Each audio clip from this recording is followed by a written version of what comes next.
लोकसभा चुनाव का शंखनाद हो चुका है। सभी राजनीतिक पार्टियां जीत का परचम लहराने के लिए चुनावी मैदान में पूरे दमखम के साथ उतर चुकी हैं। कई नेताओं के बीच गठबंधन हो रहा है तो कहीं कोई नेता पाला बदलकर दूसरी पार्टी में जा रहा है। लेकिन चुनाव से पहले विपक्षी पार्टियों के नेताओं का सबसे मुश्किल काम है अपने नेताओं को बीजेपी में शामिल होने से रोकना, जिसके लिए वो जी तोड़ कोशिश कर रहे हैं। इसलिए ना चाहते हुए भी एक पार्टी उस पार्टी से हाथ मिला रही है जो कभी उसे एक आंख भी नहीं भाती थी। जो नेता अपने विरोधी नेता के लिए एक के बाद एक शब्दों के तीर चलाते थे, वो आज अपनी दोस्ती के कसीदे पढ़ रहे हैं। बात करें उत्तर प्रदेश की तो कहावत है कि दिल्ली की सत्ता तक जाने का रास्ता यूपी से ही होकर गुजरता है, और वो इसलिए क्योंकि उत्तर प्रदेश में सबसे ज्यादा 80 लोकसभा सीटें हैं। यही वजह है कि लोकसभा चुनाव के लिए उत्तर प्रदेश हर राजनीतिक पार्टी के लिए सबसे ज्यादा महत्वपूर्ण है। इस बात को समझते हुए यूपी की सुरक्षित सीटों के लिए समाजवादी पार्टी के सुप्रीमो अखिलेश यादव ने नई रणनीति बनाई है। इस रणनीति को सफल बनाने के लिए पिछड़ा दलित अल्पसंख्यक को साधने की कोशिश की गई है। सपा पार्टी अध्यक्ष अखिलेश यादव की कोशिश है कि इन सीटों पर दलितों संग पिछड़ों और अल्पसंख्यकों का मजबूत समीकरण बनाया जाए। आगरा से लेकर लालगंज तक सपा इसी तरह का ताना बाना बुन रही है। हालांकि बीजेपी और बसपा की सशक्त दावेदारी के चलते सपा के लिए ये बड़ी चुनौती है। लेकिन हार न मानते हुए सपा ने पिछले दिनों दलित सम्मेलन किया, जिसके बाद सपा ने मिश्रिक, हरदोई, अयोध्या, लालगंज, मोहनलालगंज में पासी प्रत्याशी उतारे हैं, जबकि जालौन, इटावा, बहराइच से जाटव नेताओं को टिकट दिया है। यही नहीं, फैजाबाद जैसी सामान्य सीट पर दलित प्रत्याशी और मौजूदा विधायक अवधेश प्रसाद को अपना प्रत्याशी बनाया है। यूपी में बीजेपी का किला ढाने के लिए समाजवादी पार्टी ने एक बार फिर कांग्रेस से हाथ मिलाया है।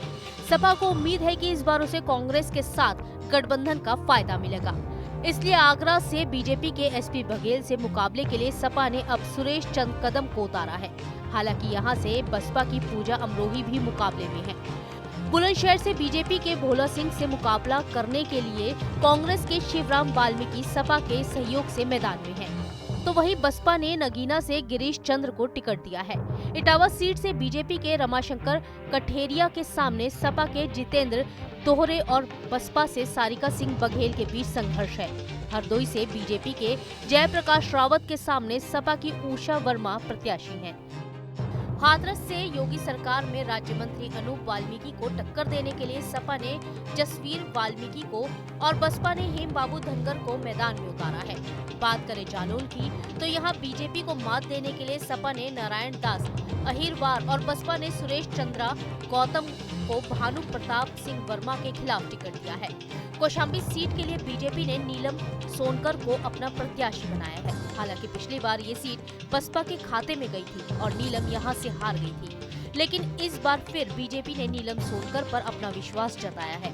वहीं इस सीट के लिए सपा से दारोगा सरोज मैदान में है। मिश्रिक सीट के लिए बीजेपी के अशोक कुमार रावत को कड़ी टक्कर देने के लिए सपा ने 2 बार प्रत्याशी बदलकर अब संगीता राजवंशी को टिकट दिया है। मोहनलालगंज सीट के लिए सपा ने R.K. चौधरी और बसपा ने सुरेश कुमार उर्फ मनोज प्रधान को टिकट दिया है। यहां से इन प्रत्याशियों का मुकाबला बीजेपी के केंद्रीय मंत्री कौशल किशोर से है। नगीना से बीजेपी विधायक ओम कुमार के खिलाफ समाजवादी पार्टी से मनोज कुमार और बसपा से सुरेंद्र पाल सिंह मैदान में है। वहीं शाहजहांपुर से बीजेपी के अरुण कुमार सागर के खिलाफ सपा के राजेश कश्यप और बसपा के तोत राम वर्मा के बीच त्रिकोणीय मुकाबला है।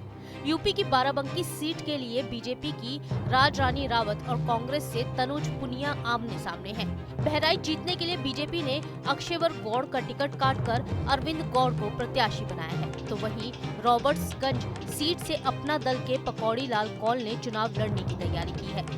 बांसगांव से बीजेपी के कमलेश पासवान मैदान में है, जबकि मछली शहर में प्रत्याशी तय होने हैं।